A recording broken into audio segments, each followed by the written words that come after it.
राधे राधे दोस्तों। आज हम आपको सुनाएंगे एक जादूगर ने राजकुमारी को पत्थर की मूर्ति में क्यों बदल दिया। अगर आप हमारे चैनल पर नए हैं तो प्लीज़ हमारे चैनल को लाइक करें, सब्सक्राइब करें और शेयर करें। आनंदपुर, जैसा कि नाम है आनंदपुर, आनंदपुर एक बहुत ही अपने नाम के अनुरूप बहुत ही सुखद समृद्ध राज्य था। वहाँ के राजा शमशेर सिंह बहुत ज्ञानी थे और वे बहुत बहादुर थे।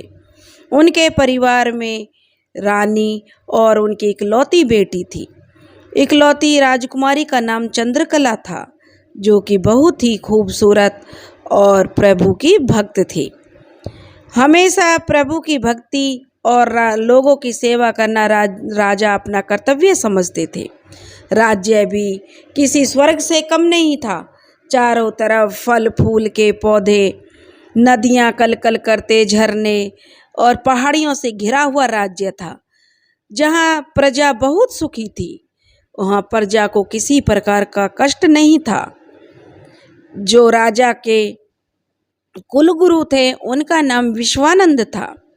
साल में कुछ समय वे राज्य में रहते, बाकी समय वह तीर्थ यात्रा पर ही रहते थे, क्योंकि वह हमेशा तीर्थों के लिए निकल जाते थे। एक समय की बात थी, आनंदपुर में एक बहुत बड़ा जादूगर आया। उस जादूगर का नाम पाशा था, जो कि ऐसे ऐसे जादू दिखाता था जिस पर विश्वास करना भी संभव नहीं था। उसने अपने जादू से नदी के बहाव को रोक दिया, एक बहुत बड़े भवन को लोगों की आंखों के सामने गायब कर दिया, एक हाथी को बकरी बना दिया, एक बिल्ली को अपने जादू से शेर बना दिया। किसी के पास भी उस जादूगर की कोई काट नहीं थी, क्योंकि जो जनता थी वह यह देखकर बहुत ही आश्चर्यचकित थी कि कोई जादू से ऐसा भी कर सकता है। जब जादूगर की जो चर्चे दूर दूर तक फैलने लगे कि उसका बहुत जादूगर जो है, उसके कोई भी जादू की काट नहीं कर सकता है, वह ऐसा जादू जानता है।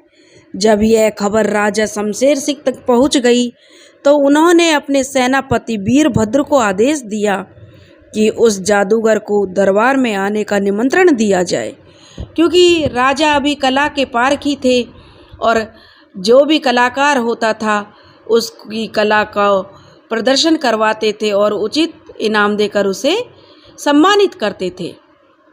तो राजा ने जादूगर को अपने दरबार में बुलाया और जादूगर जब दरबार में आया तो उसने राजा को प्रणाम किया। वह राजकुमारी की सुंदरता को देखते ही राजकुमारी पर मोहित हो गया। उसने अब राजा के दरबार में ऐसे ऐसे जादू दिखाए कि उन जादुओं को देखकर सभी अपने दांतों तले उंगली दबाने लगे। राजा भी बहुत आश्चर्यचकित थे, लेकिन वे खुश होकर बोले, जादूगर, हम तुम्हारी जादूगरी से बहुत खुश हुए हैं, मांगो क्या मांगते हो। जादूगर बहुत ही उद्दंड था। वह बोला, महाराज, मुझे किसी चीज़ की कमी नहीं है। मैं अपनी जादू से चाहे जितनी दौलत और ऐशो आराम की चीज़ें बना सकता हूँ। आप देना ही चाहते हैं तो हम आपसे आपकी राजकुमारी का हाथ मांगना चाहते हैं। राजकुमारी के लिए मुझसे अच्छा वर आपको नहीं मिलेगा। जादूगर की यह बात सुनकर राजा को बहुत गुस्सा आ गया। राजा क्रोध में तमतमा उठे और बोले, दुष्ट जादूगर, तेरी इतनी हिम्मत कैसे हुई कि तू राजकुमारी के लिए ऐसी बातें बोले। तेरी इतनी बातें करने का साहस कैसे बढ़ गया। कहाँ तू बूढ़ा और कहाँ हमारी 16 साल की बेटी। जादूगर बोला, महाराज, अगर आपने मेरी बात नहीं मानी तो मैं अपने जादू से राजकुमारी को किसी भी कीमत पर पा लूँगा। अब राजा की सहन शक्ति जवाब दे गई। राजा ने कहा, सेनापति, तुरंत गिरफ्तार कर लो इस दुष्ट जादूगर को। जैसे ही सैनिक जादूगर को पकड़ने के लिए आगे बढ़े, जादूगर ने अपने जादू से उन सभी सैनिकों को रस्सी से बांध दिया और जादूगर उड़ता हुआ राजकुमारी की ओर बढ़ने लगा। तभी सेनापति वीरभद्र बीच में आ गए और उन्होंने जादूगर पर हमला कर दिया, जिससे जादूगर घायल हो गया और जमीन पर गिर गया। वह घायल होने से जमीन पर गिरकर तड़पने लगा। वह मरने ही वाला था कि उसने मरने से पहले अपने जादूगर से राजकुमारी को, जो उसका जादू था, उससे राजकुमारी को पत्थर की मूर्ति बना दिया और जादूगर मर गया। यह क्या, राजकुमारी पत्थर की मूर्ति बन गई? अब तो रानी का रो रो कर बुरा हाल था। राजा भी बड़े परेशान थे कि क्या किया जाए, राजकुमारी को कैसे जीवित किया जाए कि राजकुमारी है वह पत्थर की मूर्ति बन गई है। ऐसे तो, क्योंकि राजा की इकलौती संतान थी, ऐसे तो हाथ पे हाथ धरे हुए राजा नहीं रह सकता था। अब राजा यह भी जानता था कि जादूगर का काट कोई नहीं कर सकता। फिर भी राजा ने अपने बड़े बड़े वैद्य हकीमों और जो भी दूर दूर तक जिन भी जादूगरों का नाम था सबको बुलाया, लेकिन कोई भी राजकुमारी चंद्रकला को ठीक नहीं कर पाया, क्योंकि जो जादू वह जादूगर जानता था उसकी काट भी उसी के पास थी और वह मर गया था। राजा अब बहुत परेशान था। तभी राजा को अपने कुलगुरु की याद आई और उन्होंने तुरंत अपने कुलगुरु राजपुरोहित को बुलवाया और उन्होंने तुरंत एक दूत को भेजकर यह खबर कुलगुरु विश्वानंद तक पहुंचा दी। कुलगुरु तुरंत वापस राज्य के लिए निकल पड़े। राज्य में पहुंचते ही वे सीधा राजकुमारी के इलाज के लिए पहुंच गए। कुलगुरु कहने लगे, महाराज, राजकुमारी पर कोई छोटा मोटा जादू नहीं हुआ है, इसका इलाज भी आसान नहीं है। राजा बोले, गुरुजी, आप कोई तो उपाय बताइए, हम किसी भी असंभव काम को संभव कर देंगे। कुलगुरु बोले, महाराज, राजकुमारी को ठीक करने के लिए एक जादुई नदी का पानी लाना होगा और जो पानी राजकुमारी पर जादुई नदी का जो पानी होगा उसे अगर हम राजकुमारी पर छिड़क देंगे तो राजकुमारी बिल्कुल ठीक हो जाएगी। राजा बोले, गुरुजी, ये जादुई नदी कहाँ है? कुलगुरु कहने लगे, महाराज, उस नदी तक पहुँचना इतना आसान नहीं है। उसके रास्ते में एक बहुत बड़ा भयानक जंगल पड़ता है, जहाँ के पेड़ पौधे भी नरभक्षी हैं। आगे जाकर रास्ते में एक पहाड़ी आती है, जहाँ इतने विशाल पक्षी हैं जो मनुष्य तक को उठा ले जाते हैं। और उसके बाद आती है वह नदी जिसमें एक परी रहती है। उस नदी के पानी को लेने से पहले उस परी के सवालों का जवाब देना होता है। अगर उसके सवालों का सही जवाब नहीं दिया गया तो वह व्यक्ति उस नदी में गायब हो जाता है। सबसे पहले तो जो भी जाएगा उसके लिए उस वन को पार करना ही मुश्किल होता है। अगर मान लो वह उस वन को पार करके आगे पहाड़ी पर पहुंचता है तो पहाड़ी पर उन पक्षियों से बचना उसके लिए नामुमकिन होता है। अगर वह उन पक्षियों से भी बच जाए तो फिर उस परी है उसके सवालों का जवाब देना बड़ा मुश्किल होता है। इसलिए आज तक जो लोग वहाँ पर गए हैं कोई भी वापस नहीं आया है। राजा बोले, गुरुजी, ऐसे कठिन लक्ष्य को पूरा करने के लिए हमको बहादुर, शक्तिशाली और बुद्धिमान लोगों की जरूरत पड़ेगी। अब राजा ने अपने राज्य में मुनादी करवा दी कि जो कोई भी इस काम को करके लाएगा उसके साथ राजा अपनी राजकुमारी का विवाह कर देंगे और उसे अपना आधा राजपाट दे देंगे। कई दिनों के बाद भी राजा को इसके काबिल कोई युवक नहीं मिला। सब कहने लगे, जान है तो जहान है, अपनी जान कौन जोखिम में डालेगा। राजा अब निराश हो चुके थे। उनको निराश देखकर राजा का सेनापति वीरभद्र उनके पास आया और बोले, महाराज, आप निराश ना हो, मैं अपने विश्वास पात्र सैनिकों के साथ इस लक्ष्य को पूरा करना चाहता हूँ।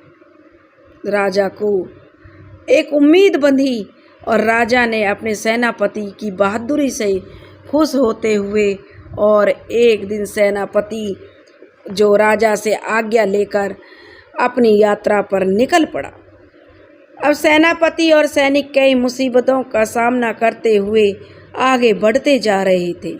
चलते चलते सैनिक वीरभद्र अपने सैनिकों के साथ उस खतरनाक जंगल में पहुंच गया। वह जंगल बहुत शांत था, जहां कोई जानवर भी नजर नहीं आ रहा था। सभी सैनिक बेफिक्र थे, लेकिन सेनापति ने सबको चौकन्ना रहने को कह दिया। अचानक ही जैसे ही उन्होंने उस वन में प्रवेश किया, वहाँ के पेड़ पौधों ने उन पर हमला कर दिया। पेड़ों की लताओं ने सैनिकों को जकड़ लिया, लेकिन बहादुर सैनिकों ने अपनी तेज तलवारों से उनको काट दिया। सारे सैनिक सेनापति उन पेड़ों पर टूट पड़े और उन्होंने सभी नरभक्षी पेड़ों को काट दिया। अब उनको काटकर वे आगे बढ़ने लगे। चलते चलते सेनापति वीरभद्र अपने सैनिकों के साथ अब उस पहाड़ी तक पहुंच गए, जहां से भयानक पक्षियों की आवाजें आ रही थीं। अब सभी सैनिक घबराने लगे। सेनापति अपने सैनिकों की हिम्मत बढ़ाने में लगे थे, उनका उत्साह बढ़ाने में लगे हुए थे। जब वह सब पहाड़ी पर चढ़ने लगे तो उन पक्षियों ने उन पर हमला कर दिया। इस बार सेनापति और सेना के जो सैनिक थे, उन्होंने अपने तीर कमान से पक्षियों पर हमला कर दिया। सेना के तीरों की बारिश के आगे पक्षियों की एक न चली। बहुत से पक्षी मारे गए और बहुत से पक्षी वहाँ से भाग गए। सेना अपनी जीत से बहुत खुश थी। अब वे सैनिक और सेनापति आगे चल पड़े। चलते चलते अब वे अपने आखिरी पड़ाव पर पहुँच चुके थे, जहाँ पर वह नदी बह रही थी। जब वे नदी पर पहुँचे तो वह नदी बहुत सुंदर थी, जिसका पानी नीला और खुशबूदार था। कुछ सैनिक जोश में आकर उस नदी में कूद पड़े और कूदते ही गायब हो गए। उस नदी में से एक परी निकली और बोली, अगर किसी ने मेरे बिना या मेरे सवालों का जवाब दिए बिना इस नदी का पानी भी छुआ तो वह ऐसे ही गायब हो जाएगा। सेनापति बड़ी नम्रता से बोले, हे देवी, तुम अपना सवाल पूछ सकती हो। तो परी बोली, मेरा पहला सवाल यह है कि ऐसी कौन सी चीज़ है जो पानी पीते ही मर जाती है। अब सेनापति सोच में पड़ गए और थोड़ी देर सोच समझकर बोले कि देवी, मैं समझ गया कि आप मुझसे क्या पूछ रही हो। जो आप पूछ रही हो उसका अर्थ प्यास है, क्योंकि पानी पीते ही प्यास मर जाती है। परी बोली, बिल्कुल सही, तुमने मेरे सवाल का जवाब बिल्कुल सही दिया है। लेकिन मेरा दूसरा सवाल यह है, एक नारी के दो बालक, दोनों एक ही रंग के, एक चले दूजा सोए, फिर भी दोनों संग संग। सिपाही पहेली सुनकर हैरान हो गए। ऐसा कैसे हो सकता है, एक चले दूजा सोए फिर भी दोनों संग संग, ऐसा कैसे हो सकता है। लेकिन सेनापति वीरभद्र बहुत बुद्धिमान थे। उन्होंने ध्यान लगाया और बोले कि देवी, मैं समझ गया हूँ तुम्हारा प्रश्न का उत्तर क्या है। वह कहने लगे, देवी, इस प्रश्न के उत्तर है आटे की चक्की। आटे की चक्की के दोनों पार्ट एक जैसे होते हैं, एक चलता है तो दूसरा रुका रहता है, फिर भी साथ साथ रहते हैं। परी सेनापति का जवाब सुनकर बहुत खुश हुई और बोली, सेनापति जी, तुम जीत गए। अब तुम मेरी इस नदी का पानी ले जा सकते हो। साथ ही मैं तुम्हारे प्रश्नों से और तुम्हारी निर्भीकता से इतनी प्रसन्न हूँ कि मैं तुम्हारे सैनिकों को भी छोड़ रही हूँ। इतना कहते ही नदी में से जो सैनिक नदी के पानी में कूद गए थे, वे सैनिक नदी से वापस बाहर निकलने लगे। सैनिकों ने बहुत सारा जल भर लिया और वापस अपने नगर की ओर चल दिए। जब वे अपने नगर में पहुँचे तो उनके आने की खबर सुनकर राजा ने उनका भव्य स्वागत किया। सेनापति ने वह जल लाकर गुरुजी को दे दिया। गुरुजी ने जल जो राजकुमारी की मूर्ति के ऊपर जैसे ही छिटका, राजकुमारी चंद्रकला फिर से जी उठी। महाराज और महारानी बहुत खुश हुए।